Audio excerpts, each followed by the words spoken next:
Once in a while, I get people that really, or that claim they don't believe in evolution. And my response generally is, why not? Really, why not? You guys believe 20 billion years ago there was a big bang where nothing exploded and produced everything. 4.6 billion years ago the earth cooled down, made a hard rocky crust. It rained on the rocks for millions of years, turned them into soup, and the soup came alive 3 billion years ago. Found somebody to marry, and something to eat, of course, and slowly evolved into everything we see today. There are some lies in our science books.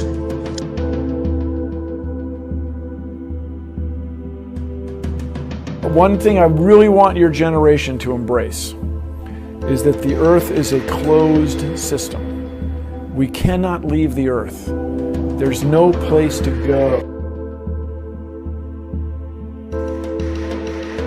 One thing I really want your generation to embrace is that the Earth is a closed system. We cannot leave the Earth.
Truman has never come close to discovering the true nature of his world until now. We accept the reality of the world with which we're presented. It's as simple as that. It's as simple as that. We accept the reality of the world with which we're presented. It's as simple as that. It's as simple as that.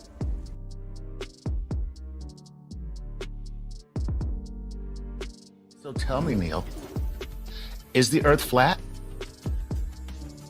We have video from space of the rotating spherical Earth. The Earth is round. Thank you for joining us on this episode.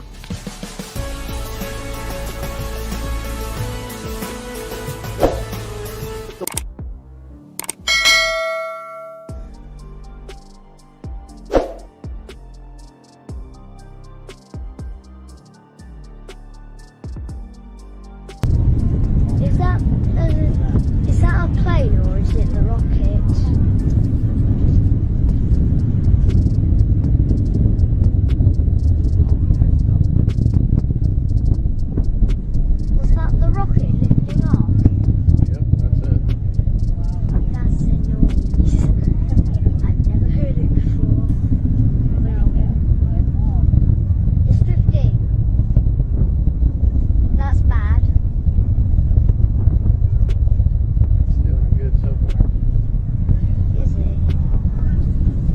what always happens? Does it always go like that? Yep.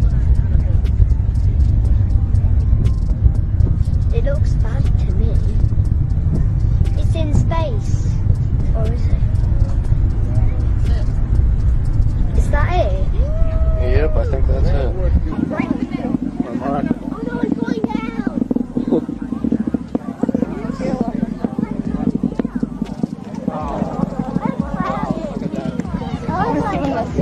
What a mark.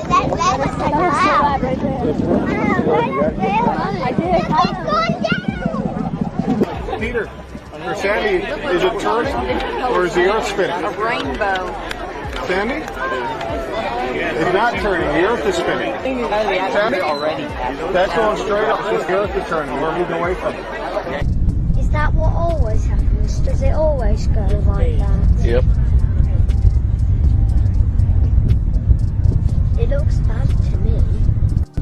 Is that what always happens? Does it always go like that? Yep. It looks bad to me. Alright. Oh no, it's going down! It's going down! Peter, for Sandy, is it turning or is the Earth spinning? A rainbow. Sandy?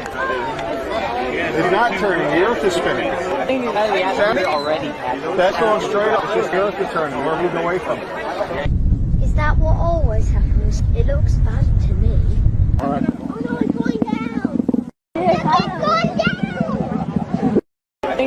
Sandy? Already.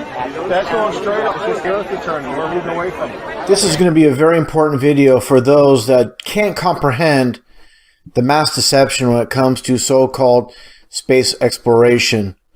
You know, there's many people that are dead asleep and believe NASA, and even those that might question NASA say, well, even if NASA's lying, what about all the other space agencies throughout this world? Well, again, this is exactly what this video is about, not only exposing NASA, but all the other space agencies. The main players are, of course, NASA itself and also the European Space Agency. Let's get right to it. I'm going to show this clip a little bit later on, but I want to start off first showing this Italian so-called astronaut, and this is going to blow away a lot of people what they're going to see here. And this is a very difficult video to find. This footage, it's been basically scrubbed off YouTube. And let's just take a look here. As this, again, Italian astronaut is fiddling with this, I believe it's some type of clip with the wire attached to it. Take a look at what happens here. He drops it. Again, take a closer look. I'm going to get a little bit of a close-up. He just turns around there. He just turned around. Let's back that up there a little bit. He's like, oops, this is not supposed to happen. And just take a look at him turn around. And again, while the clip drops, he turns around, and let's take a closer look here. Oh, there you, he dropped it. Supposedly in outer space. Give me a complete break. Another close up. And I wonder what the people that believe in space travel are going to say about this. Of course, there's going to be some that are going to be shocked, and they're trying to rationalize what's taking place. Now, there's going to say, hey, wait a second. This is not supposed to happen. Again, let's take a look. What a complete joke. And again, he turns around. Now, let's take a look here. I'm going to put pause here for a second. This is a Dutch astronaut, and they call them astronauts for a reason, because they're not in space with the astronaut.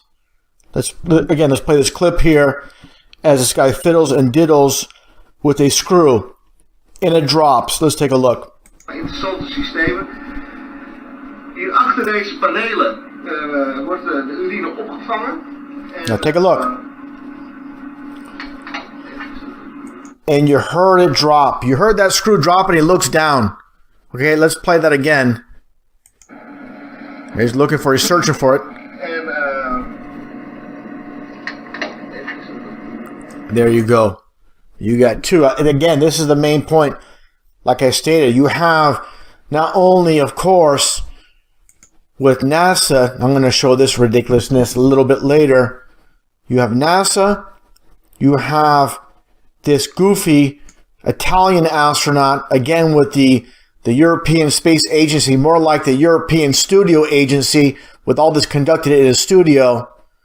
And again, this Dutch astronaut as well with the screw dropping. Let's just watch it one last time. And there you go. So again, the relevance here is the so-called international space community, the explorers of space supposedly, they're all doing the same thing. They're all faking space. And again, this is vital for those that haven't seen it. With these goofballs, let's just back up here a little bit actually, with this interview being conducted, and just take a listen. And again, just focus on this one female here with the hair and what takes place here. But again, listen to the person conducting the interview. And the question he asked, of course, he's not asking this on his own.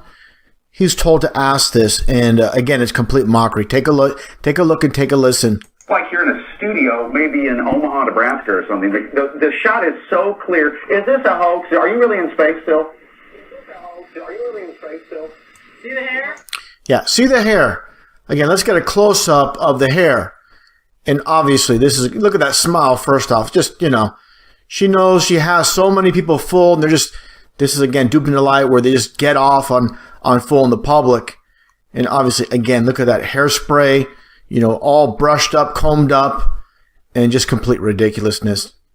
Now let's get back to this interview. And another point I want to make, let's get right here. Clear. Is this a hoax? Are you really in space still? See the hair? I don't know. We're going to have to do something for you. Now watch this guy with the U.S. Marine Corps t-shirt and take a look at what he does. Again, all smoke and mirrors. And then he pulls on a wire right here. Oh, yeah, I can do that. Watch this. This guy here is obviously on a harness. And again, smoke and mirrors is all they're doing. And watch these two in the back do their flip. And look at her hair. Doesn't change. Standing straight up and going upside down the same. Now it's key what he says here. Take a close listen to what he says here. Again, the mockery never ends. I think Sandy's hair is pretty much a dead giveaway. Yeah, like he said, Sandy's hair is pretty much a dead giveaway, meaning they're faking this, you know, and they're not, you know, they know there's so many people out there that just love the idea of outer space, and they're basically going to, again, rationalize and why this is not fake. But again, this is, you know, for people that, you know, have half a brain, they should be able to see exactly what's going on here. And if people don't question this, you know, they're not going to question anything they're told. They're just basically mind controlled. Now let's get into the aspect again, talking about this being a international deception, as I showed earlier with the Italian astronaut and the Dutch astronaut, as you see here. Now let's take a look here at the logos. You see here with NASA, and of course you see which looks like almost like a serpent's tongue.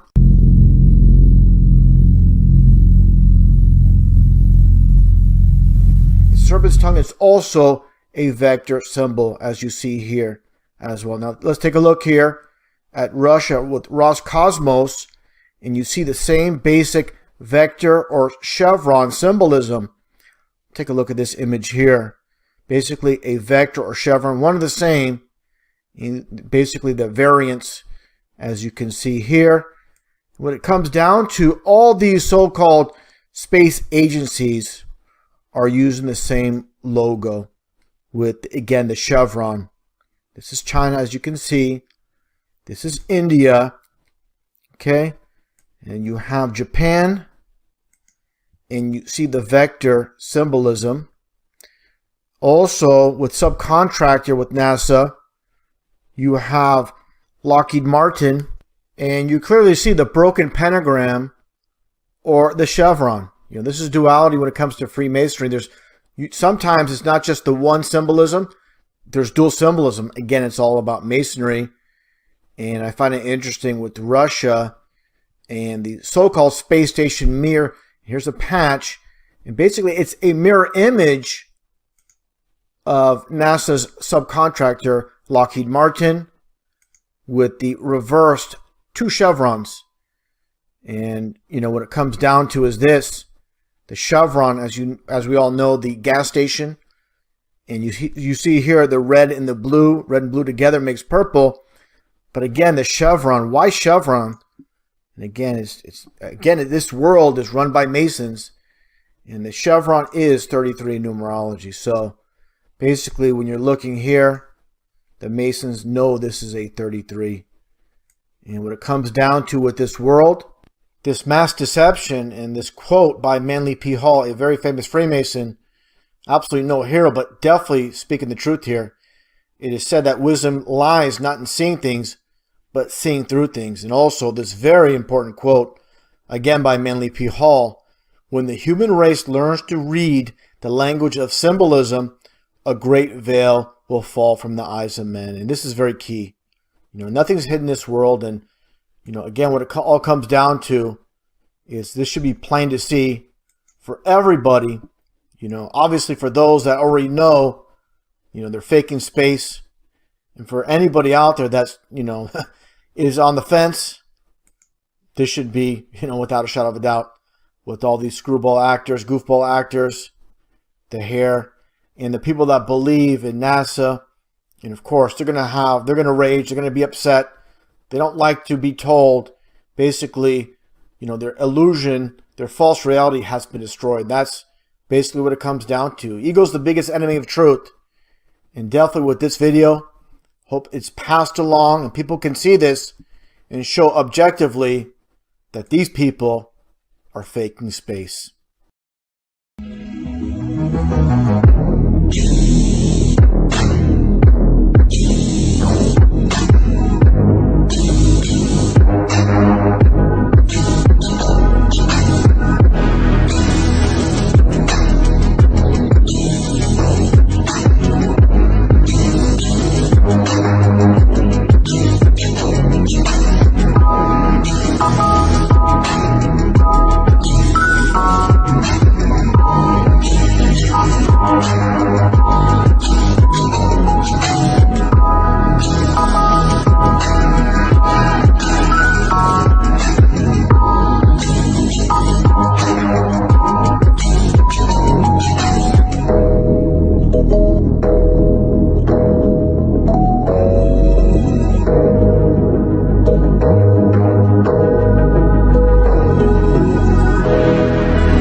Worship these frauds and liars.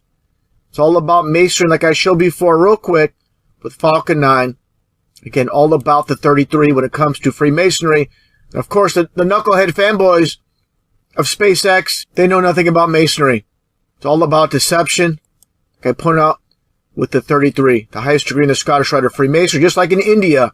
With, of course, Freemasonry being a worldwide enterprise with the supposed launch of the PSLV C-37, supposedly launching 104 satellites into space. Give me a break. You're going to fit 104 satellites in this thing? I don't think so. And where are they all going to fit? Not going to fit in this thing. Complete joke how people buy this. And again, the whole entire concept, like I mentioned earlier, with SpaceX Falcon 9, the reason they come with the concept of this name, Falcon, as it's a con job, and of course, like I stated, all about getting the number 33 fit in with their Masonic deception. Same entire concept with the PSLV C-37 to get your 33. These people don't understand. Again, the masses, the knucklehead fanboys of SpaceX, they know absolutely nothing about Freemasonry. They just watch TV and they believe.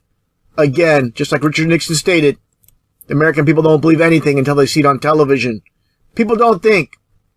They let others think for them. And that's the TV. TV is nothing more than mind control. Now, before breaking down the fakery of the latest so-called launch into space by SpaceX to resupply the ISS, I want to break this footage down as I shown before with this launch by SpaceX, the Falcon 9, nothing more than a very expensive firework. sped up the footage just for the sake of saving time. If you're gonna believe that this Falcon 9 is actually going to outer space, no wonder why you're deceived. If you really believe the Falcon 9 is going to low Earth orbit, going around the so-called ball Earth, after watching this footage, you got to start asking some questions. How small is the so-called ball Earth? As you see here, I'm going to back this up. Look at the angle it's coming down right here. Okay, let me back this up. Okay, so you're launched right here from Cape Canaveral, Florida. Okay, let's take a look here. Let's speed it up. What is the distance of this arch to where it starts coming down? Okay, again, supposedly going down and around the ball Earth to make its low Earth orbit before going to space. This is nothing more than, again, expensive firework coming down into the ocean. That's why they launch these rockets by the ocean. You see absolutely nothing. It's disintegrating. Okay, this is not going around the so-called ball Earth. Okay, there you go. There's your hopes and dreams of going into space, going up in thin air. Okay, that's all you have. What they do is, back this up here a little bit. All they do is show this, again, expensive firework being launched and crashing into the ocean. And all they do is they get footage. You know, they edit in footage of them supposedly going to outer space. Clear as day. This is, again, nothing more than a very expensive bottle rocket going into the ocean. Now, let's take a look at this other footage, the official footage. Now, this was amateur footage, of course. You don't get much of it, but here's an example. Now, here's official footage released by SpaceX. I'm going to speed this up. Take a look at the arch, and it comes, again, back straight down. It's not going around the so-called ball Earth into space. It's going straight down. Okay, you see that arch, that angle it's taking. Again, how small is the ball Earth? If it's going to go out at this angle, then all of a sudden it goes down, again, straight down. No way it's going around the so-called ball Earth. Now, I showed these images before. This one photo out of an airplane window over Dubai, the world's tallest building. You see absolutely no curve whatsoever. You see a flat horizon. So people want to, talk about, oh, the Earth is so vast, it's so large. You cannot see the so-called curve of the ball Earth, the so-called curvature. But again, you want to rationalize this? At this angle, again, how small is the curvature of the Earth? You can't have it both ways. Just like I shown before with the skyline over New York City. This is with a standard camera. No curvature. Flat horizon. Okay? Then you get this. Okay, why do you get this? Oh, the so-called, look at it. We live on a ball Earth. Here's your proof. Here's your evidence. That's because they use a fisheye lens camera to get the false perspective. This is how you get your false reality. Look at this ball. Look how it's bent and twisted. Just like the flat Earth is bent and twisted to get your false perspective. And again, to get your false reality. It reminds me of this quote by Henry Kissinger. No hero, but speaking the absolute truth. It's not a matter of what is true that counts, but a matter of what is perceived to be true. Now I'm going to break down the SpaceX employees' coverage of their fraudulent launch into space. I mean, these people here, just basically a young cast of characters, these actors. Look at this guy. He looks like a Backstreet Boy reject, just pimping the idea of space. Nothing more than horse, nothing more than sellouts when it all comes down to. Some might say I'm being a bit harsh, but I have no sympathy for these liars. They know they're taking part in deception. So again, absolutely zero sympathy. Let's take a look here at some of this footage. I'm not going to break it all down. Just get to the main point. And as always, I talk about having good discernment, picking apart the details. I'm going to break it all down. First off, notice how overcast, cloudy it is in the sky. Let's watch this garbage launch here. 2, 1, 0. And again, I'll break it all down. Again, pay attention to all the clouds. All the cloud cover. Overcast, raining.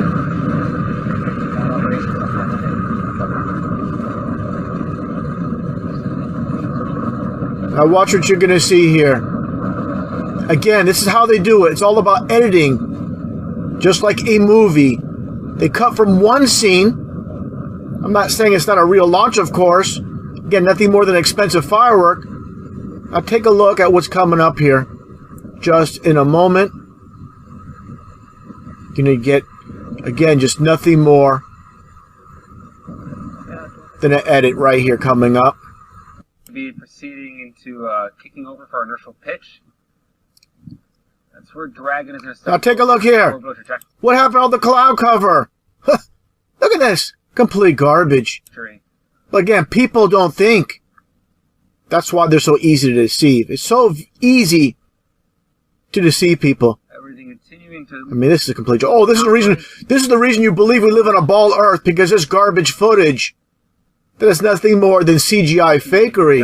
Call out, Give me a break. Communications. Today's launch. I mean, this is pathetic. Call out, People buy this again. Hook, line, and sinker. It's on TV, so it must be real. Unbelievable.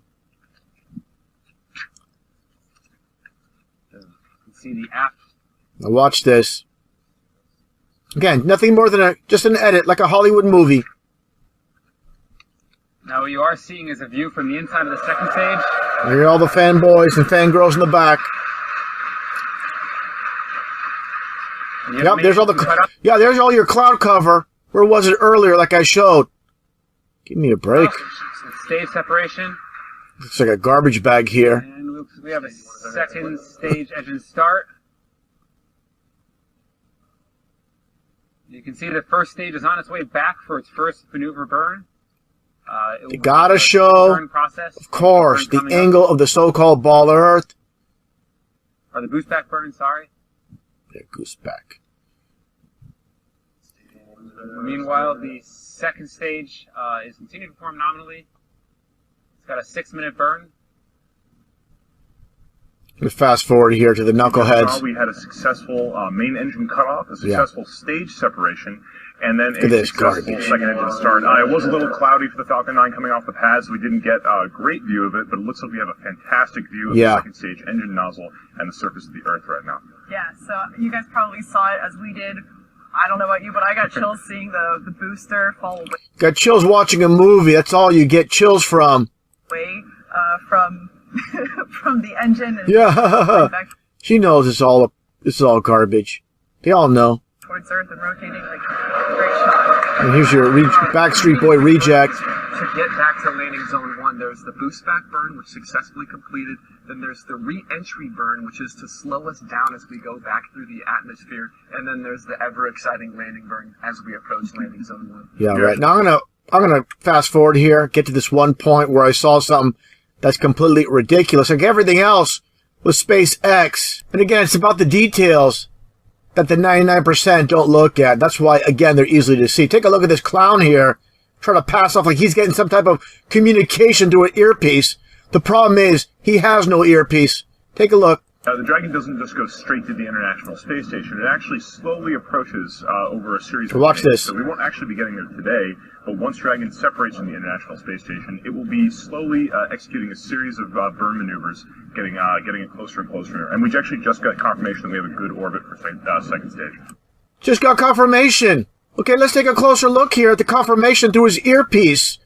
Again, the details. Take a look. We actually just got confirmation that we have a good orbit for second stage. Right, and that's wonderful. I'll take a look. Where's the earpiece? He just got confirmation. He's just reading off a freaking script. This is what a complete insult. If you have a brain in your head, you don't have to believe me, but just start questioning things. You know, take a look from a neutral perspective. And just take a look at where is the earpiece. Where does confirmation come from? Okay, take a look once again. Where he holds his ear. There's nothing there. We actually just got confirmation that we have a good orbit for second stage. More like just confirmation that you're a fraud and a liar. Complete insult. Nothing about SpaceX and all these so-called space missions add up. But again, people don't question these things. You get your overcast sky, and you get this garbage footage. Okay, not a single cloud in the sky. What all boils down to, it all comes down to, is the masses through generation have been deceived by those that own and control this world. People don't like to hear the truth because they don't want their illusions destroyed. People are born into this world full of nothing but deception, and unfortunately they die not knowing they've been deceived their whole entire lives. Just like this quote I showed before from former German philosopher Arthur Schopenhauer, every truth passes through 3 stages. First, it's ridiculed. Secondly, it's violently opposed. And third, it is regarded as self-evident. You know, hopefully, SpaceX fanboys, NASA fanboys, ISS fanboys that believe in all this garbage that you're being fed, you're going to wake up, stop being played for a fool, and realize what's taking place. Unfortunately, they're going to be those that are going to rage. They're so in love with the lie, they can't get past it. They don't want to admit they've been fooled, they've been bamboozled, they've been tricked into this deception. Too much ego, too much pride. They're not interested in truth. They're interested in preserving their false reality they've been fed, not only from SpaceX, but all the other, fake news stories throughout the years.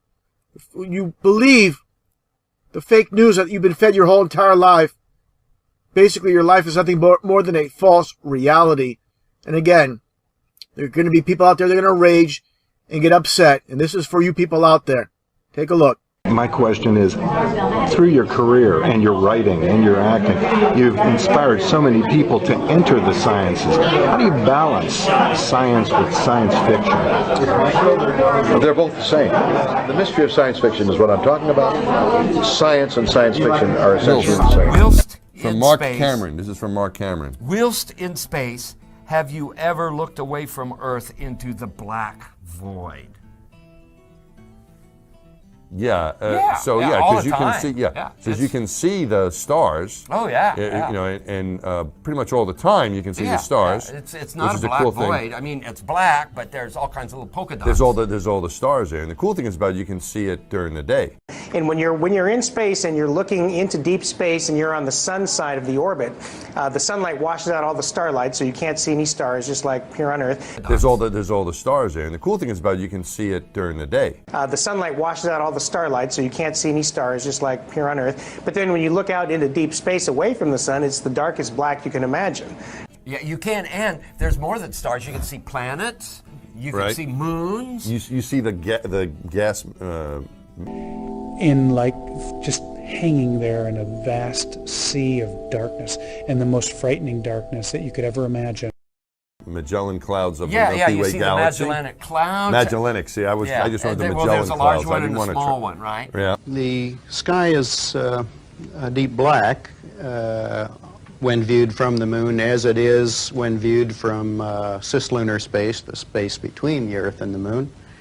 And then you can see the zodiacal lights. Whoa. Those are amazing. Right before the lights sunrise. of the zodiac? The lights of the zodiac. The zodiacal lights, okay? Mr. Armstrong, I do realize that when you were on the moon, you had very little time for gazing upwards. But could you tell us something about what the sky actually looks like from the moon, the sun, the earth, the stars, if any, and so on? The sky is deep black when viewed from the moon, as it is when viewed from cislunar space, the space between the Earth and the moon. The Earth is the only visible object other than the sun that can be seen, although there have been some reports of seeing planets. I myself did not see planets from the surface, but I suspect they might be visible. There's more than stars. You can see planets. You can see moons. You see the gas. The sky, of course, was black, but it had sort of a velvet sheen to it. The biggest visual surprise was just how black the sky was. You have a brilliant sun, brighter than any sun you normally would see, even here in New Mexico. You have these extraordinarily high mountains. We were in a valley deeper than the Grand Canyon. But then you have this black sky, a sky blacker than black, as the old Vidicon expression used to be. And we have to realize that in space, without the intervening atmosphere, the heavens are 10 times as bright, stars 10 times as numerous, because there's no atmosphere to block the light. You could see those. Which are and what? then you Explain could see those the to upper. us. Oh, well, it's, I mean, I know what they are, but explain it to the audience. It's this vertical column of fuzzy glow that comes up perpendicular to the horizon shortly before the sunrise. Just the inherent beauty of it, the velvet, bottomless bucket of the universe. In like just hanging there in a vast sea of darkness, and the most frightening darkness that you could ever imagine. I've often tried to explain the difference between darkness, when you turn out the lights and it's dark in here, or blackness. Blackness is the endlessness of it all. It's hard to comprehend. When you get up on a clear night in Colorado, up in the mountains where there's no light and you can see all these stars, well, multiply that by 1,000. That's what it's like in space. And we could not see stars. I was just a systems engineer on a well-functioning spacecraft coming home. And so, sure, I had work to do, but not nearly as pressing as before. And we were oriented such that we were rotating to keep thermal balance on the spacecraft, and oriented in such a way that every 2 minutes, the Earth, the Moon, the Sun, and a 360-degree panorama of the heavens appeared in the cabin window. And that was awesome. It was an overwhelming experience. And we have to realize that in space, without the intervening atmosphere, and we could not see stars.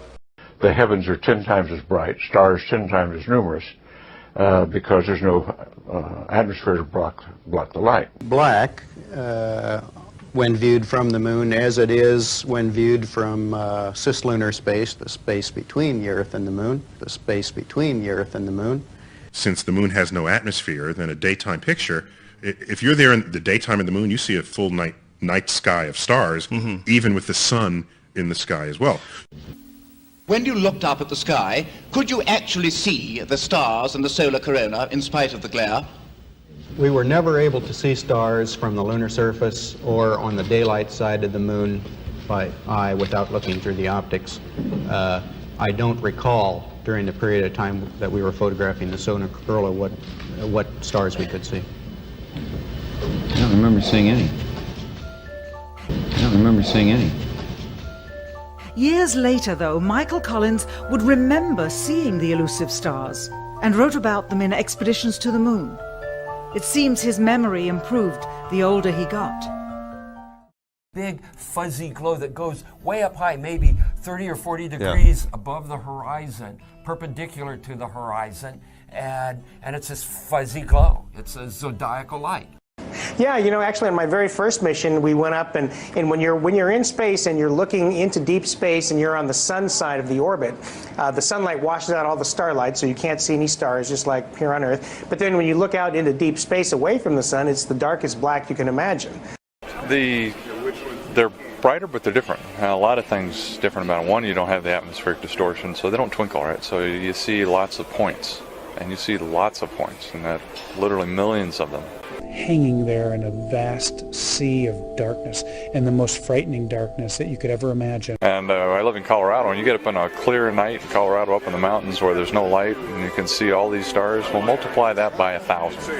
That's what it's like in space. And then when you're outside doing a spacewalk, and you have that one or two opportunities where you can let your eyes adjust, you can start to notice that some of the stars have colors we don't see here on the ground.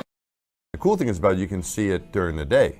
And when you're in space and you're looking into deep space and you're on the sun side of the orbit, the sunlight washes out all the starlight, so you can't see any stars, just like here on Earth. There's all the stars there, and the cool thing is about you can see it during the day. And we could not see stars. You don't see stars in the daytime on Earth, not because they're not there, but because the atmosphere is aglow with scattered light from the sun. If you take away the atmosphere, the sun will still be there, but the sky goes dark. That's what the folks get when they go to the edge of the atmosphere, and they're calling that the edge of space. But when you get to the edge of the atmosphere is no longer between you and the rest of the universe, and the stars reveal themselves just as they would at night. Since the moon has no atmosphere, then a daytime picture, if you're there in the daytime of the moon, you see a full night sky of stars, even with the sun in the sky. Hello, my name is well. Colin Vad, and I was wondering, why do astronauts wear belts in space? Thank you.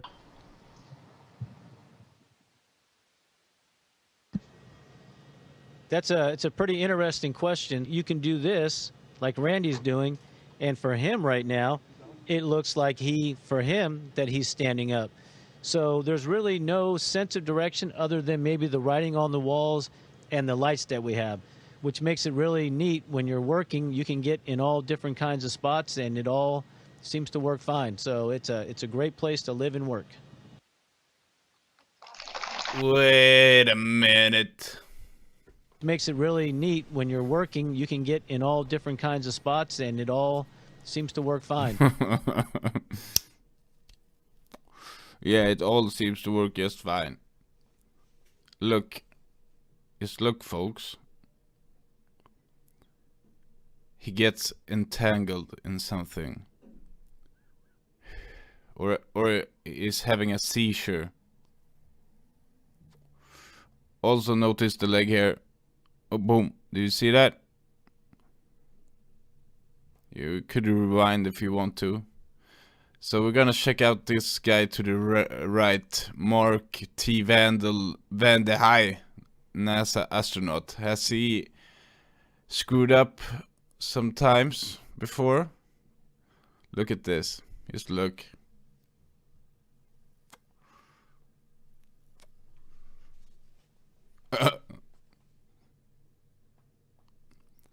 I'm gonna explain to you what happens here. What I think happens here. I'm gonna explain. So this guy, they're both gonna do a backflip, and his leg gets, and then it looks down, gets entangled, and then he gets entangled to the right. Did you see that? If you want to, you can rewind. Look at his face. This is good. Look at this little fella here. Hi, I'm Noah. I'm in 2nd grade. Could you throw a somersault right now? Yeah, same guy, Mark T. Yeah, somersault is a backflip. Look.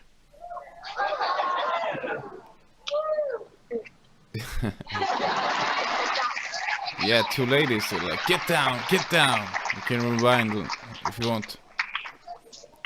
Let's have a closer look here.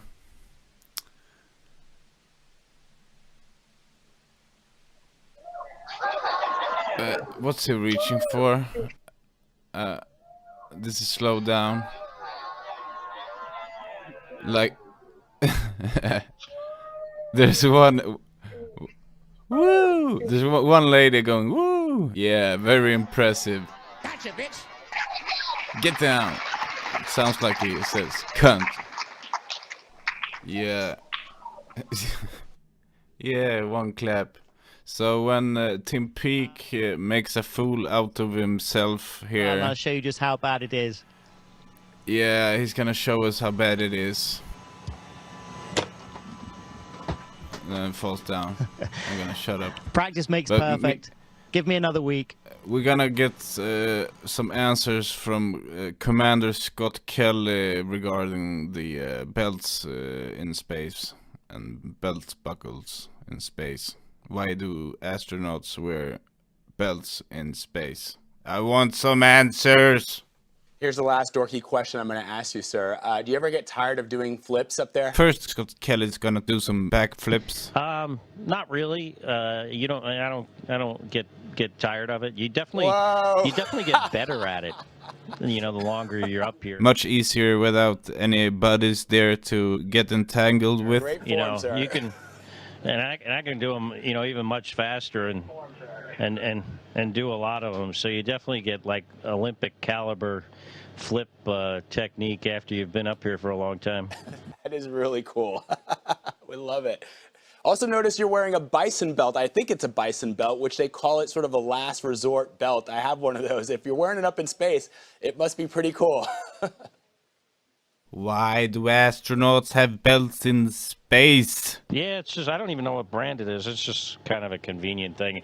Obviously, no use for this little, carabiner type device on the front up here. You're bumming me out when you say that, sir. Maybe if we wore it EVA, we could use it, put a tether on here. Yeah, put a tether on there. All right, Commander Scott Kelly, thank you so much, sir, for joining us. That was Thank you, great. Scott We really Kelly. appreciate it. I love the fake time delay. So dramatic. Yeah, my pleasure. Glad I could talk to you today. Thank you. Yeah, guys, this is it. Goodbye. I'm waving goodbye. Don't look at my shirt. Goodbye. See you in the next video. Don't look at my shirt.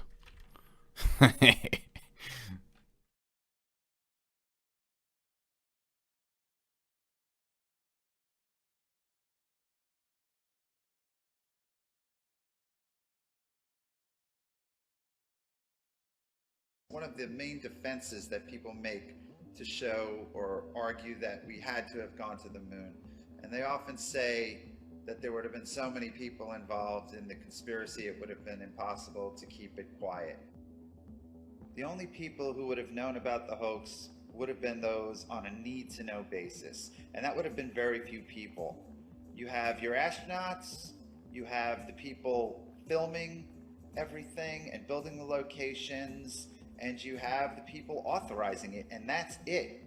Everybody else would have been doing their one task in the line and sequence of events that they were responsible for. And this segues into another defense made by people who believe we went to the moon, and that is, why didn't NASA have them do things over after they made mistakes? And the reason for that is that this was live, and not everybody was in on it. And those hundreds of people you see at Mission Control, they're not in on it. You got the surgeons, they're monitoring the heart rate. You have the data guys, they're monitoring whatever is coming in on their feed. And everybody is looking at a live event, and all over the world, people are monitoring a live event. So there were no do-overs.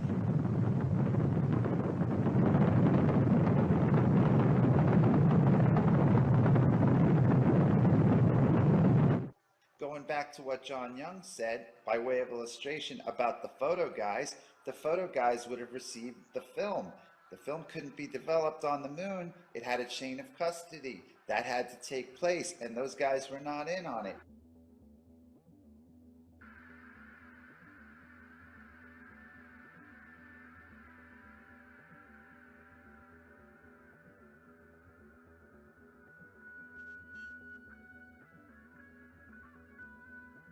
So what has just happened to cause this stain pattern to emerge? The answer is orange juice. It has been well documented that the astronauts had a problem with the suction straws inside their helmets that allowed them to take sips of orange juice. The straws would accidentally squirt orange juice all over them and into their helmets, and this was a big problem on the mission, and the orange juice actually seeped into the neck ring. And it appears obvious now that the orange juice leaked through the neck ring at Station 9 and caused the camera to be stained. And that is direct evidence that they could not possibly be on the moon, because if orange juice could leak through the helmet lock, then the helmet lock was not properly sealed to protect the astronauts from the vacuum of space. And this is because the helmet and the neck ring, in order to be airtight, must also have been watertight, because water molecules are bigger than air molecules. So if water escaped, then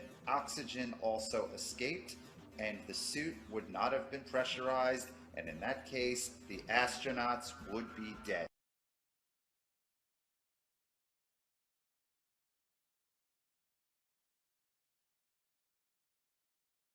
Now, I am not the first to suggest there's some sort of Geppetto character in the rafters above, pulling the astronauts by some sort of harness with fishing wire. Like, why does Charlie Duke want John Young to push on his head here? Oops, here we go again. Give me a help.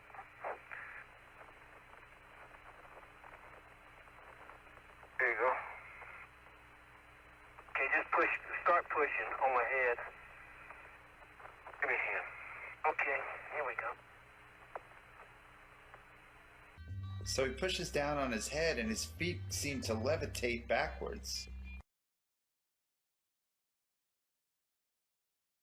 You see, the vibration of my voice box makes the air vibrate between us.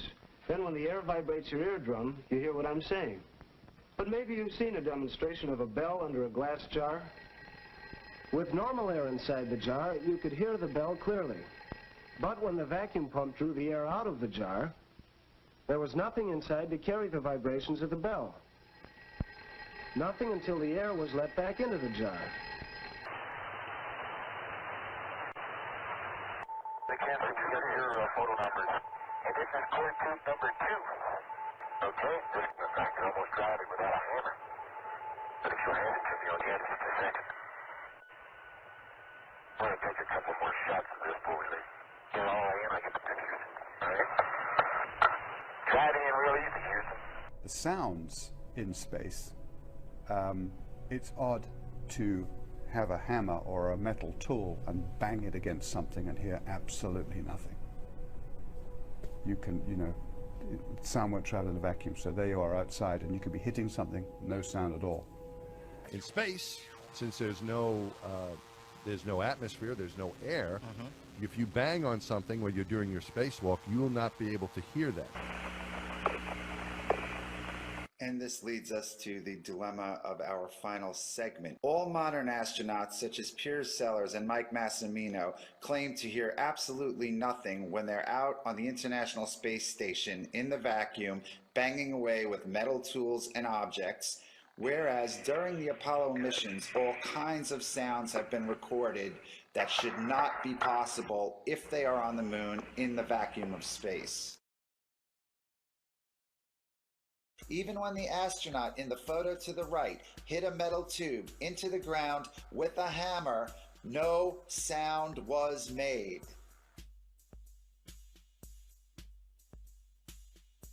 All of the sounds so far analyzed were made by the astronauts as they were handling tools, but now we are going to analyze some sounds that are made a distance away from the astronauts.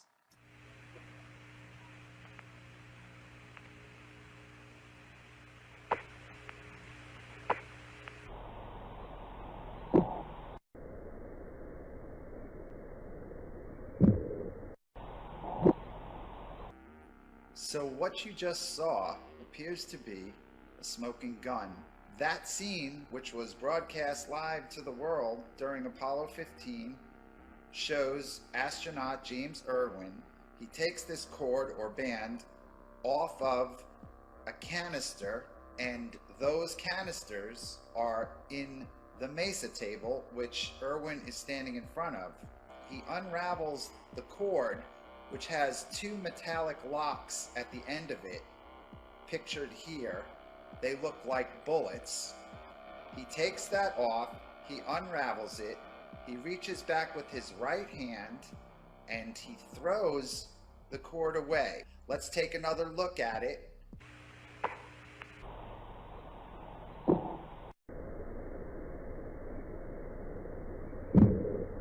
So the argument has been made for the hammering that the sound is coming through the glove and it's miraculously getting into the microphones. But we don't have to deal with that argument because James Irwin releases the object and it hits the ship and he's not touching it, and that sound is picked up by the microphone.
Since I'm a big fan of NASA, I like to watch many of their videos.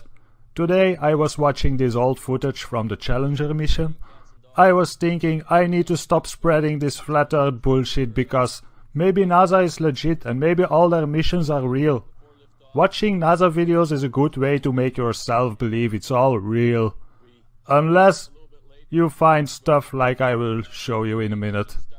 Maybe other people found this already, I'm not sure, but I am sure that I never saw this before. So, when you look at this footage, sometimes it kinda makes you think, was it all real? Is it all real? Cause many parts of it kinda look real. Like the part where you see all the people watching the rocket, like this part. It's kinda hard to fake it and it kinda looks very real, so the rocket probably was real. But then, well, just let's keep watching, it will show up in a minute. This video was uploaded by the International Astronautical Federation. And like a good reporter or a good journalist, I check my sources and this is what Wikipedia told me. It's an international space advocacy organization based in Paris and founded in 1951 as a non-governmental organization. But it's full of governmental people. But that doesn't matter. It's uploaded by them. I will link the video in the description so you can all watch it. And maybe you can put some comments on the original video, but please be polite. Everything is running properly. The next scene you'll see from the cockpit is when the solid rocket boosters departed, and that was really a bright flash. And after that, this is all showing the rocket from the Earth going to space. This is the real part because it is real. But now the rocket is getting into space, so now the fakery comes in. This is the time when you watch the recent rocket launches. This is when they switch to animations. But back in the time there was no software to make animations, so they had to do something else to convince you that the rocket is in space. These days they just use cartoons. It's kinda insane that people believe cartoons.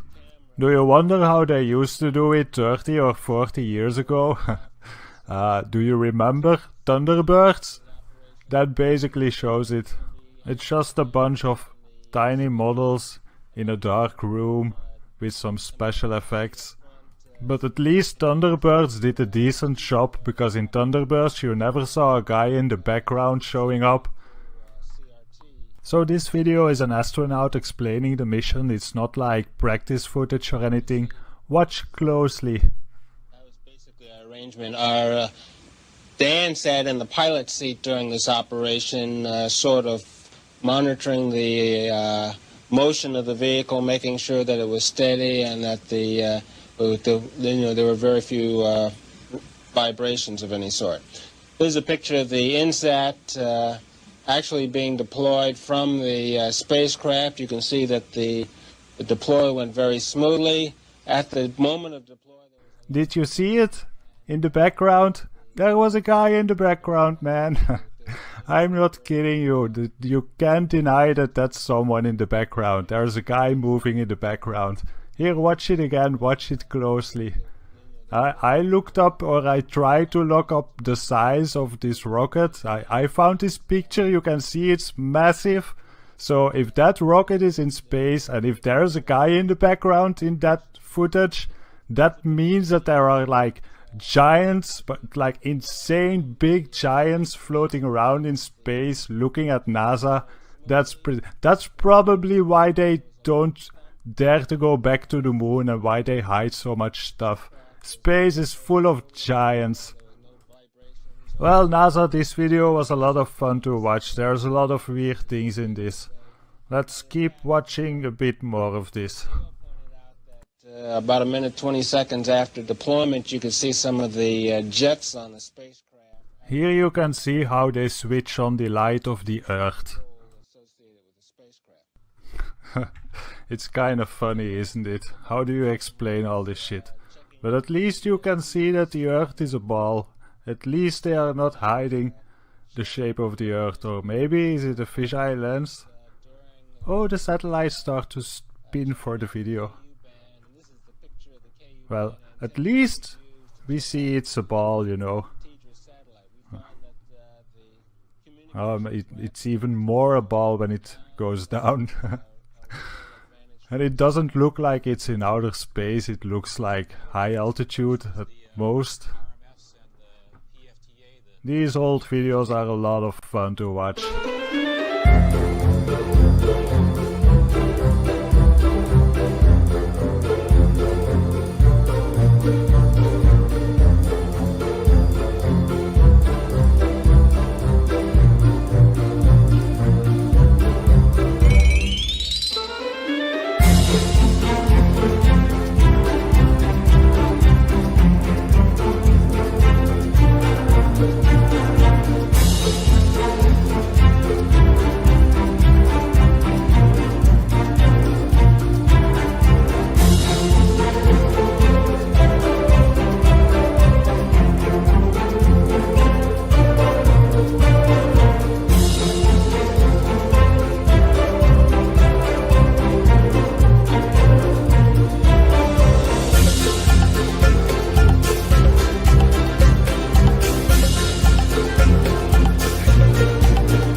Some of NASA's latest space dreams came crashing down in Central Australia today. A giant helium balloon packed with expensive scientific instruments lost its moorings in high winds. As Anna Henderson reports, it cut a swathe through an airfield and sent onlookers running for their lives. As the giant helium balloon was launched into the air, its precious cargo became a high-speed projectile. Unexpected strong winds pushed the 2-ton platform of scientific instruments off course and onto a path of destruction.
Greetings, fellow humans.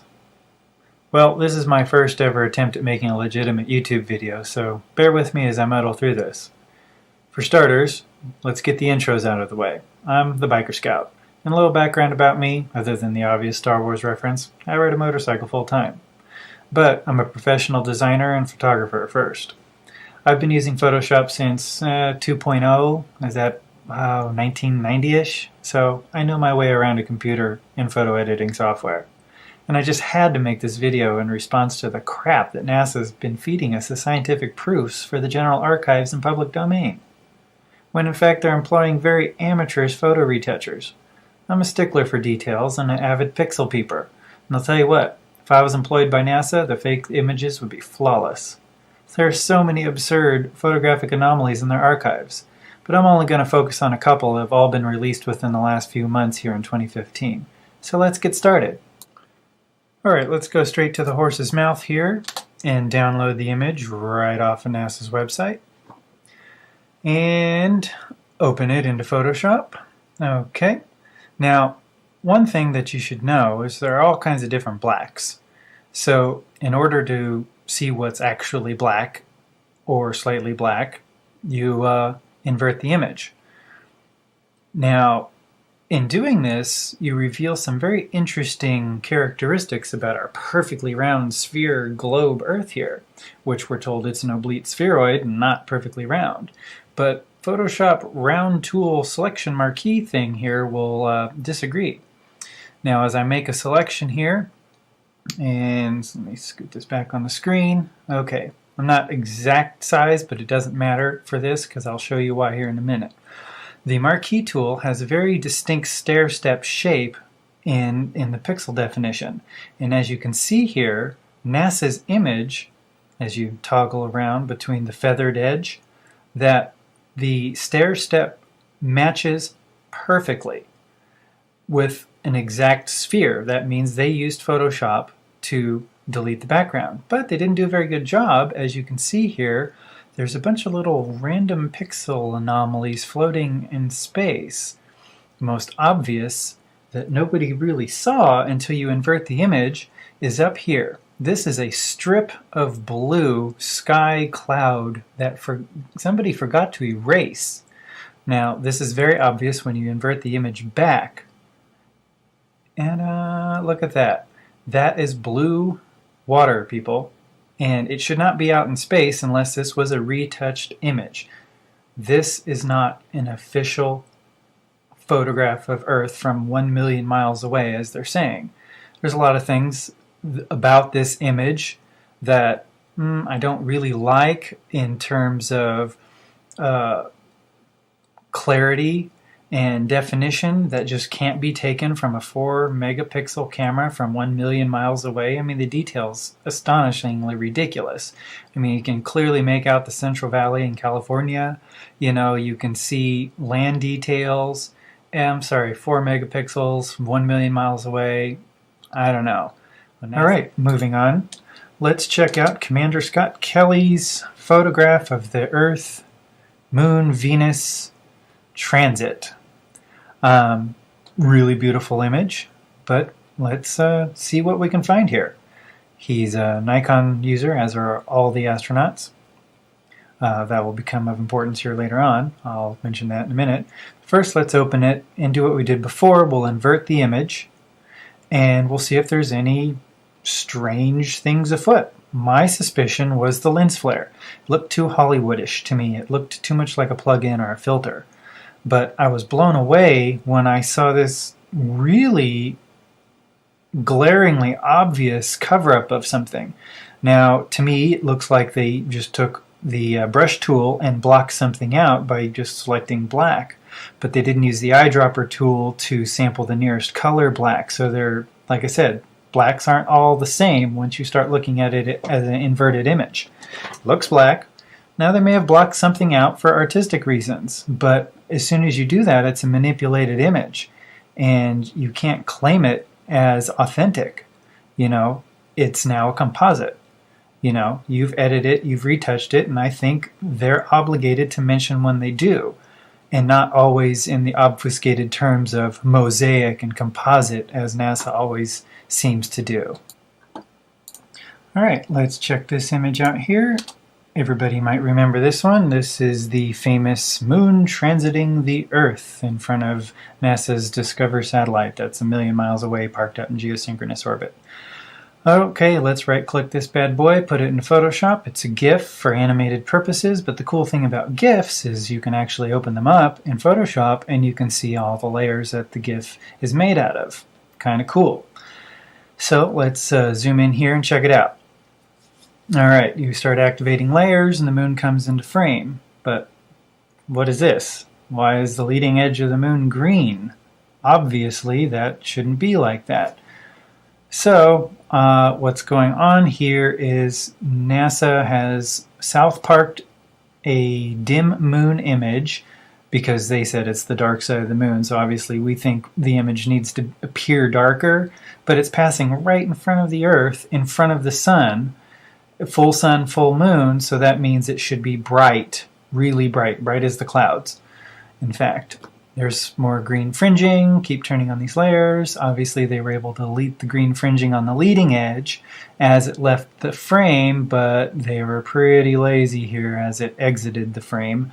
More green fringing. Now, it seems to me like they just used some green screen software and plucked or tried to get a nice clean image, but they couldn't because here's a bunch of pixel noise all over the place. That means nobody actually did anything. They clicked a button and they tried to use the algorithm to remove the green. Didn't do a very good job of that. Now, there's a lot of problems with this, image that people have noted already. Clouds obviously don't move, and if this was taken over a period of time, clouds move pretty fast. But the one thing that I really dislike about this image is the fact that who's got the real moon? Commander Scott Kelly has a picture of the moon from the space station, and he's 237 miles away from his vantage point. Now, or 237,000 miles away from his vantage point. And this Discover satellite image is 1 million miles away, minus 237 miles the distance between the Earth and the moon. Yet it looks like a dim, dead rock. If I were to be asked which one is real, well, it looks like Commander Scott Kelly's picture is real, and the NASA one, which they're claiming is real, clearly isn't. It's cut and paste, and a real poor job at that. Here's one last image showing a famous Earth shot from the International Space Station. It's beautiful. NASA uses Nikon, like I said before, so Commander Kelly has graciously taken a selfie of his own camera, so we see what model it is. We can even see that there's a massive fisheye lens on this thing. But knowing those two things is key ingredient in fixing the photos. So in Photoshop, there's a lens distortion correction filter you can use. You just plug in what kind of camera you have, what kind of lens you have, boom, voila, it flattens the image out and corrects the distortion, whether it's pincushion or barrel distortion or even fisheye. The other thing that's going on in this photo here is, everybody will point out, there's a giant hot spot fairly close to the Earth. If the sun was in fact 92 million miles away, the Earth would be lit in a broad, illuminated, wide swath of light and not just like a light bulb as we have here. That's just something interesting I've noticed. But anyway, that's it. That's my YouTube analogy wrap-up video of some things that I've really had a problem with, and I noticed not a lot of people were addressing in their YouTube videos, whether they're flat earthers or NASA conspiracy people or moon debunkers. It's the photography that really gives away, their deceit. And I think more ought to be brought up about this. I think they're sloppy, they're lazy, and they're hiding something. What that something is, I don't know. Can we reach any higher than low Earth orbit? Or can we even go to space? Can we go to the moon? Is the Earth flat? Is the sun really close? There's so many ridiculous questions, but when you just look at the photographic evidence, you know something is being hidden. And to me, that raises, a several $trillion question. Does NASA owe the taxpayer a bunch of money back for fraud, every man, woman, and child in America, for lying to us this whole time? Can we take, them seriously as a beacon of science? When everybody in their own camp can't seem to get the facts together. NASA showing us a perfect circle image of Earth. Neil deGrasse Tyson is saying, no, the Earth isn't round, it's an oblique spheroid, more pear shape. But that's an official NASA photo, and it's perfectly round. But, it's only perfectly round if you use the Photoshop selection tool. So, yeah, let me know what you guys think, and I think this begs further discussion. I'm going to show you in this video how NASA faked zero-G without a vomit comet or a zero-G plane. Now, I've heard a lot of theories from other flat earthers of some big energy, fieldy, sound wavy thing that pushes matter up in the air through sheer energy. But to be honest, some of the theories did sound like two healthy choices to me. No, I've been praying about it, and the Lord finally revealed to me one video, and I work with Blender and Unity, and I've been working with special effects software and Photoshop for quite a while now.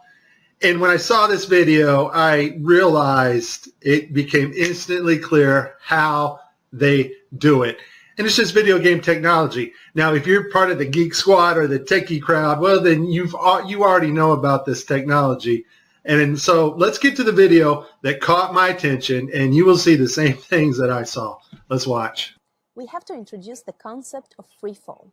So let's use this model of the Earth. And let's enlist the help of a friend, Patsy. You might know her.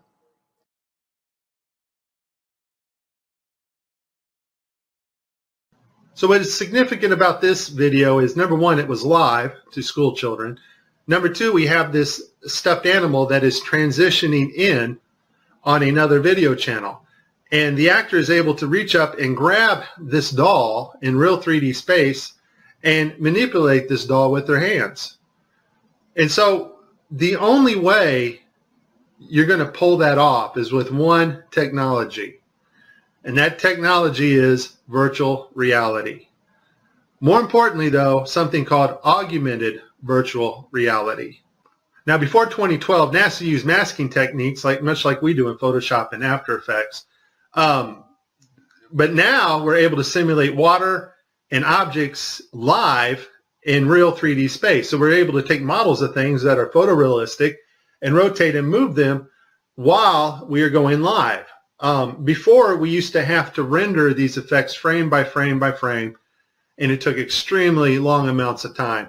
In this video here I made last year, I'm using Sony Vegas, and I was just playing around with the masking capabilities of Sony Vegas. I don't even know why I saved this video, but here I'm standing in the kitchen and I'm just lifting up this trash can to make it kind of look like it's floating. And I didn't do a lot of work on this. It was just something I wanted to see real quick. But that is a masking effect to get another effect. We now have the technology to simulate water, materials, fabrics live in real 3D space with virtual reality, but better yet, augmented virtual reality. And all augmented virtual reality is taking the objects in 3D space from a virtual reality world and putting them in our world on another screen, which we can see, manipulate, and touch with virtual reality contacts or glasses. In this next segment, I'm going to show you how NASA grabs objects in 3D space, rotates them around, manipulates them. They can do this with water, with cloth, anything. And the cool thing about it is we can take what they're doing, what they're seeing with their contact virtual reality augmented lenses, and put that on a separate video layer live. Yes, live, and do it all in real time. So I'm going to show you what it looks like to them as they're grabbing objects and manipulating them. And then I'm going to show you Microsoft's HoloSense video, their demonstration at E3 a couple years ago, of bringing a virtual reality into our world. And it is simply amazing. Let's watch. Specifically, how HoloLens can turn every room of your house into a personalized video game level. But today, we want to take mixed reality one step further. So we've got something new to show you. Holograms you can hold.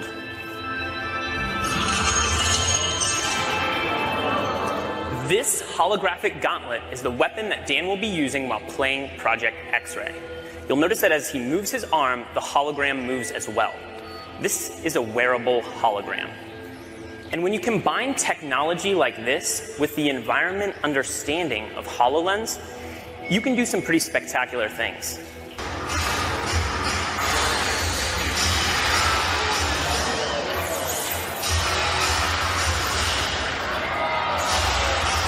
And can even use his shield to defend himself.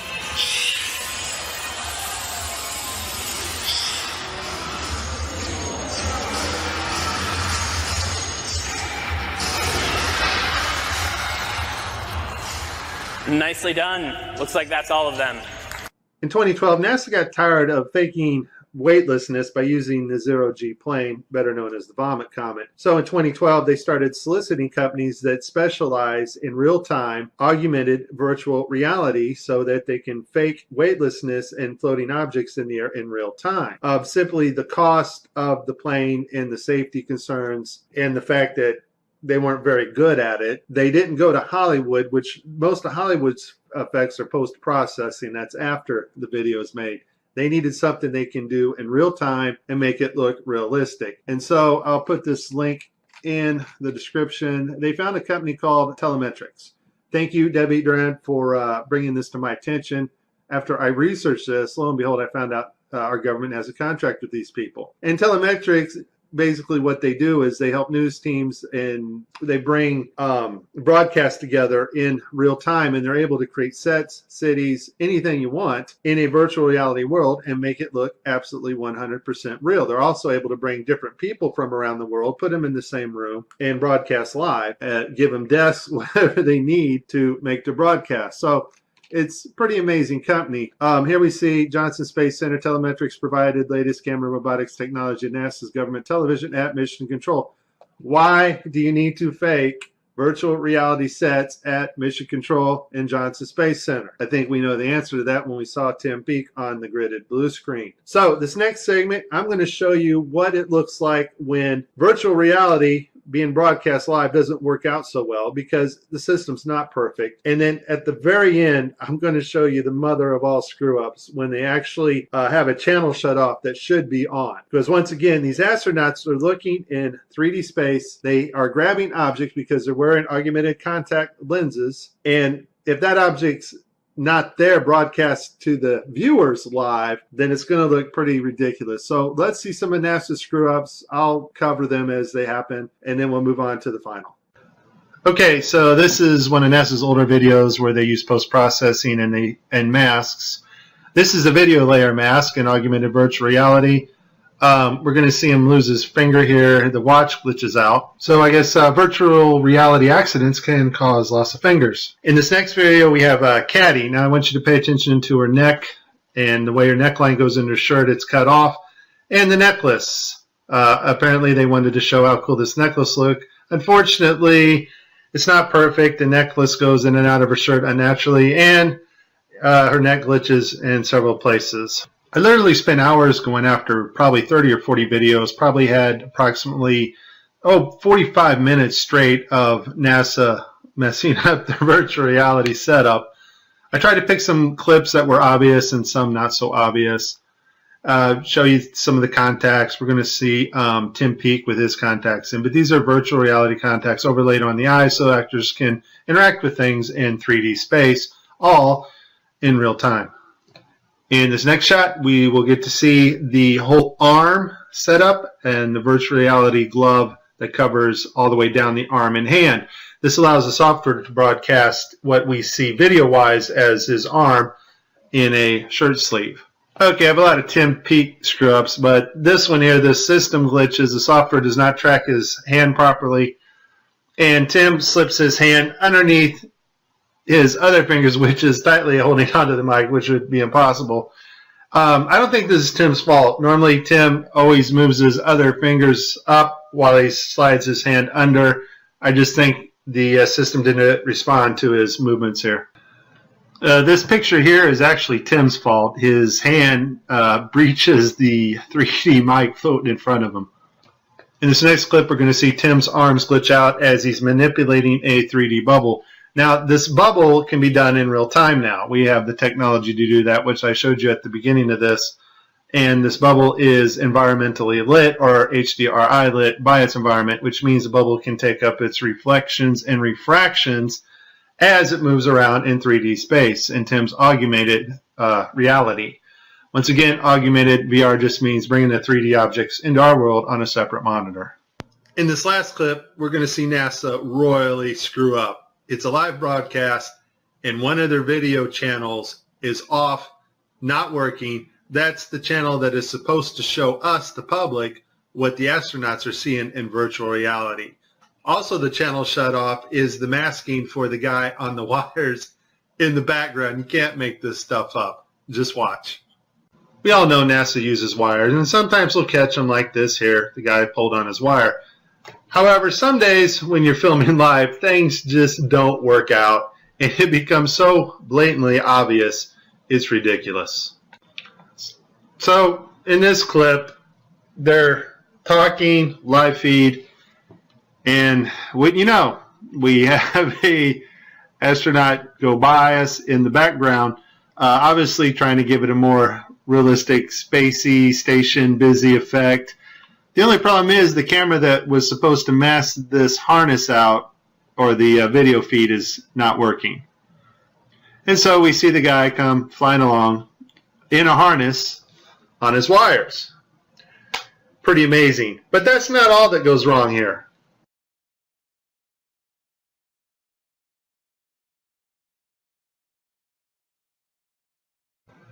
Okay, so you see to the right, this guy's flipping this hat. This hat's actually on another video channel in 3D space. It's virtual reality. They're wearing augmented contact lenses so that they can interact with these 3D objects. Now, in this scene, the guy on the left in the green shirt, he thinks he sees an object in 3D space that's being broadcast to him. So he grabs it and he puts it off to the side. He's looking straight ahead because he's looking at an object rotating in front of him, but the video channel is down that is supposed to show the viewers what we're supposed to see, and so we don't actually get to see the object that he is seeing. And I would just sum this up as a very terrible, bad, horrible day for NASA doing live feeds. Hey, Tim. Tim, you still there? Yeah. Can you explain to us what this astronaut's going through as he sees something with his eyes in 3D space, but it's not actually there being broadcast to the public? What's going through this astronaut's mind? This system is sending signals to the brain that doesn't really match your eyes, and so your brain's trying to work out the two differences. Here's the thing. As much fun as this was, there is a time coming when you and I will not be able to tell the difference, and space has not changed. Technology to fake space has gotten better. Just because Adobe gets a massive update to Photoshop or After Effects, or there's a massive update at telemetrics and their virtual reality, augmented virtual reality programming, that does not advance us magically 20 years in space. Space has not changed. It's flat. It's above us. It's dimensional, and we cannot orbit Earth. You have been warned. This is very serious stuff, and if you do not get it now, you won't get it later, because later you won't know the difference. This is Mike. God bless everybody. Please like and please subscribe. What's up, guys? Thank you for joining us at Truth to the Youth. I'm going to show you these clips that I put together, and I want you to just be honest with yourself while you're watching these clips. You see this guy doing a backflip, and people are grabbing wires behind him, grabbing his wire on his leg.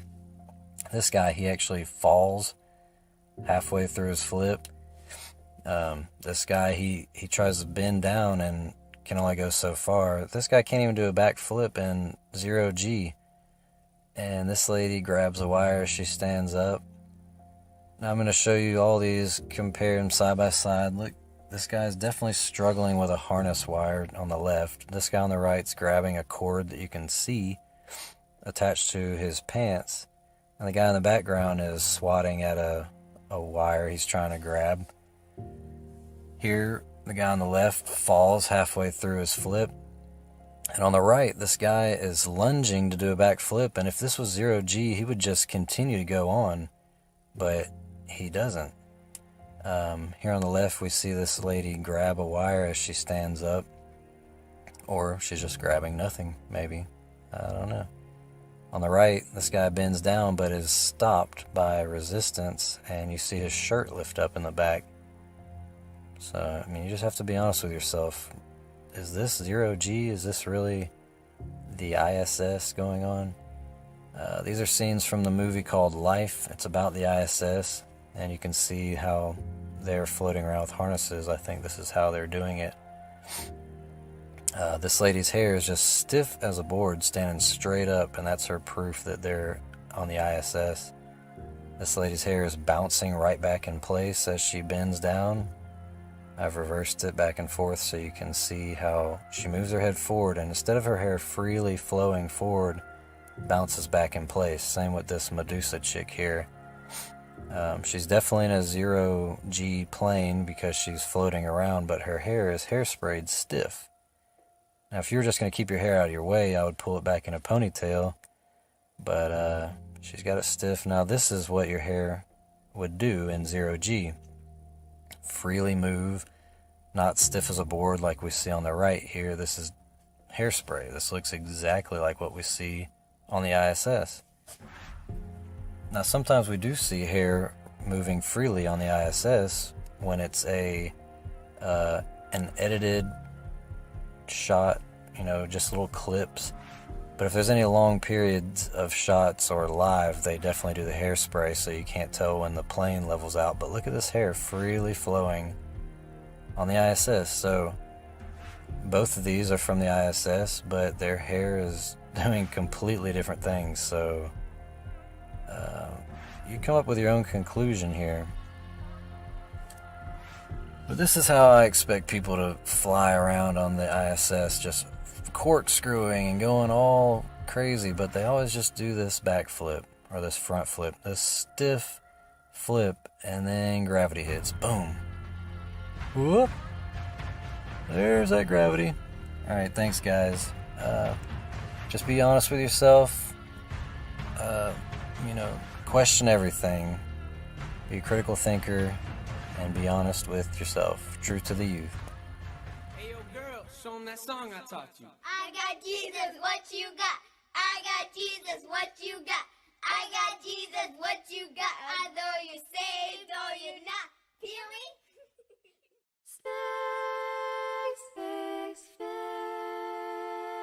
Space may be in the violent frontier, but it's made in the Hollywood basement. Space may be in the violent frontier, but it's made in the Hollywood basement. Space may be in the violent frontier, but it's made in the Hollywood basement. Space may be in the violent frontier, but it's made in the Hollywood basement. Have you ever dreamed of going up to outer space? Or maybe meeting other beings from another place? Have you ever wondered what it's like on other planets? Then you watch a science show and come to believe you understand it? You feel empowered by the knowledge and you feel enlightened, listening to Bill Nye and Neil deGrasse Tyson. But then you wake up and you start to see the obvious. Life is just a lie and this whole world ain't what we thought it was. NASA's missions to the moon were never completed.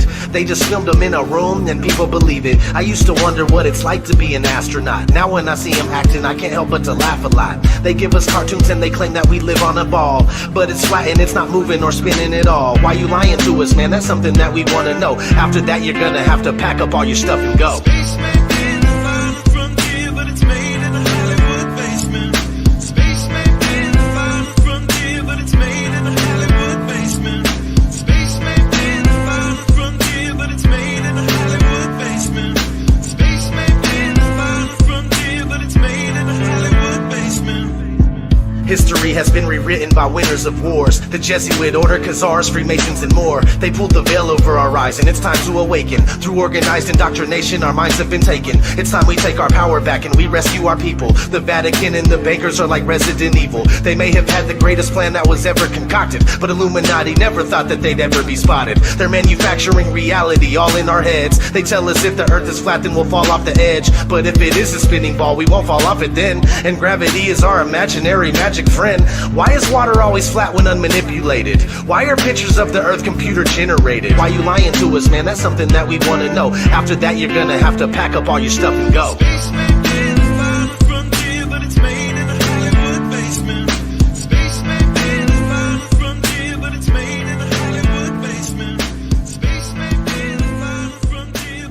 Hello, my name is Bailey.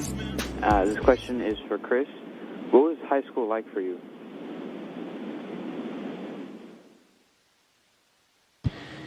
Well, it was the 1980s, so the music was different, the hairstyle was different, the clothes we wore were different than today, but probably in 5 or 10 years it'll be the same. And in school, I was just like you, probably all of you there. I tried my best. I didn't always succeed, didn't always do well, but I put my best effort into school. Math and science were kind of my favorite subject. I didn't really like English and reading too much, but I've since grown out of that, and I enjoy reading now. And I played a lot of sports. And all of that happened in a little town called York, Maine, across the United States from where we're talking to you right now.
One thing I really want your generation to embrace is that the Earth is a closed system. We cannot leave the Earth.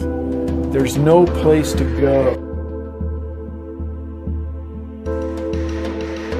One thing I really want your generation to embrace is that the Earth is a closed system. We cannot leave the Earth.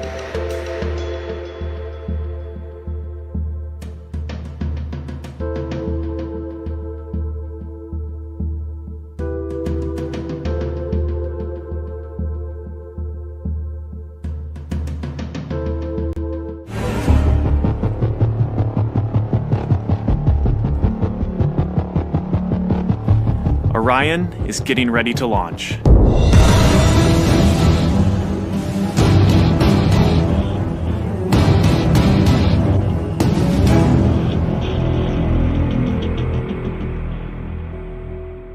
My name is Kelly Smith, and I work on navigation and guidance for Orion. Orion is NASA's next-generation spacecraft. Built with versatility in mind, it can take astronauts deeper into space than we've ever gone before. It can take astronauts deeper into space than we've ever gone before. It can take astronauts deeper into space than we've ever gone before. For these missions, Orion has to be one tough spacecraft, withstanding high speeds, searing temperatures, and extreme radiation. Extreme radiation. Extreme radiation. We are headed 3,600 miles above Earth. 15 times higher from the planet than the International Space Station. As we get further away from Earth, we'll pass through the Van Allen belts, an area of dangerous radiation. Naturally, we have to pass through this danger zone twice, once up and once back. But Orion has protection. Shielding will be put to the test as the vehicle cuts through the waves of radiation. Sensors aboard will record radiation levels for scientists to study. We must solve these challenges before we send people through this region of space. We must solve these challenges before we send people through this region of space. We must solve these challenges before we send people through this region of space. Any ill effects from the Van Allen radiation belts? No, now I'm not sure we went far enough out to encounter the Van Allen radiation belt. Maybe we did. I don't know the distance to the Van Allen radiation belt. We are headed 3,600 miles above Earth. 15 times higher from the planet than the International Space Station. Any ill effects from the Van Allen radiation belts? No, now I'm not sure we went far enough out to encounter the Van Allen radiation belt. Maybe we did. I don't know the distance to the Van Allen radiation belt, and if we did, it wasn't a problem. We must solve these challenges before we send people through this region of space. If we were going to encounter it, then we would have had to build the spacecraft and the spacesuit to not give humans a problem. We must solve these challenges before we send people through this region of space. You don't just build something and hope it works. You study to see what the threats are, the environment is, and then you say, how thick do I have to make the metal on the spacecraft so that going through this kind of radiation or these kind of meteoroids, it won't get hurt. And then we build it that way. The belts are 1,000 miles to 25,000 miles above the Earth. Then we went right out through them. No effects on your cells? We didn't even know it. I don't think anybody, well, maybe somebody said you went through the radiation belt, but we didn't feel it inside. As we get further away from Earth, we'll pass through the Van Allen belts, an area of dangerous radiation. And we didn't get any, added radiation. The belts are 1,000 miles to 25,000 miles above the Earth. Then we went right out through them. We must solve these challenges before we send people through this region of space. Then we went right out through them. No effects on your cells? We didn't even know it. An area of dangerous radiation. But I don't think anybody, well, maybe somebody said you went through the radiation belt, but we didn't feel it inside. Shielding will be put to the test as the vehicle cuts through the waves of radiation. Well, maybe somebody said you went through the radiation belt, but we didn't feel it inside. Shielding will be put to the test as the vehicle cuts through the waves of radiation. And we didn't get any, added radiation.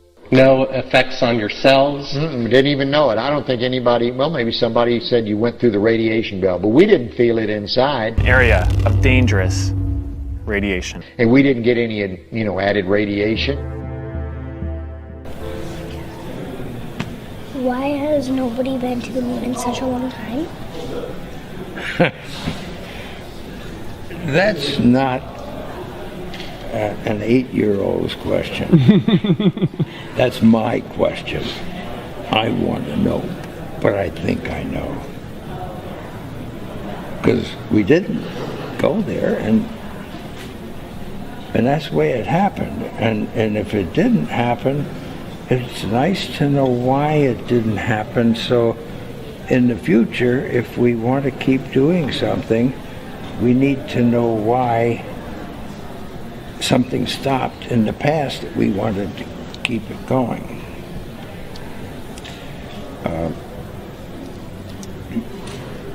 Money is a good thing. If you want to buy new things, new rockets, instead of keep doing the same thing over, then it's going to cost more money.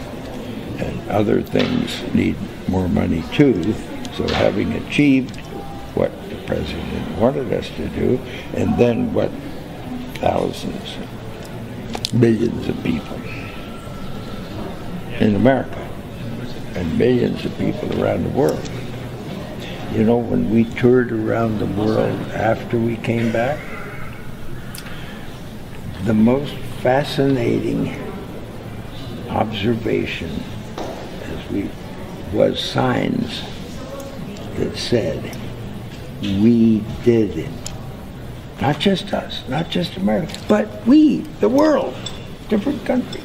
They felt like they were part of what we were able to do.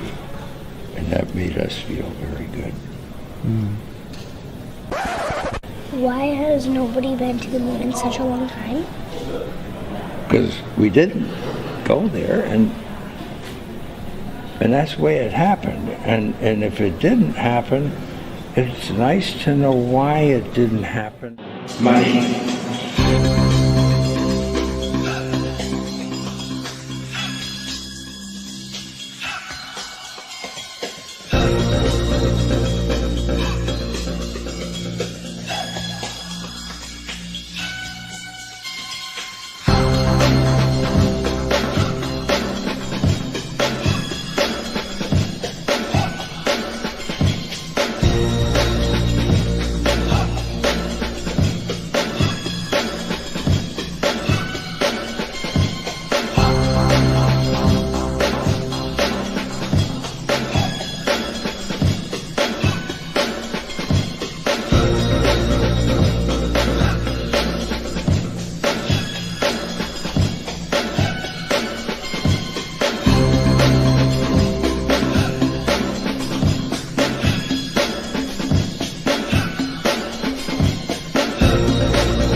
We were hidden in the first booster rocket to separate.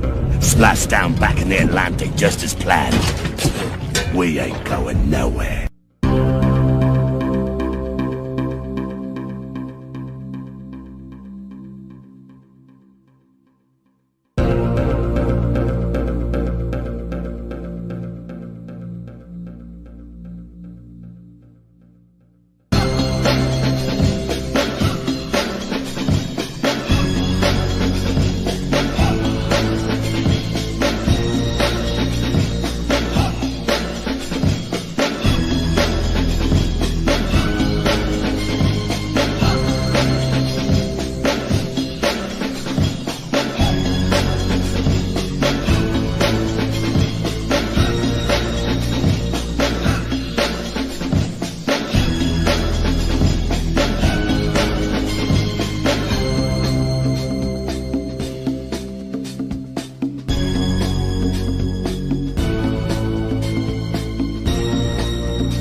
construct is echoed through all hubs of the system. It's everywhere. Everywhere we look, this construct stares back at us.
pitcher, steroid Santa Claus, kicks and deals. It's a long fly ball going back, and the ball shatters the sky, bringing the ocean itself down into the stadium. Oh, Simpson just broke this dream's reality wide open.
In case you find these videos useful, please share them with others so we can help them too. Subscribe and hit the bell icon for more videos and updates.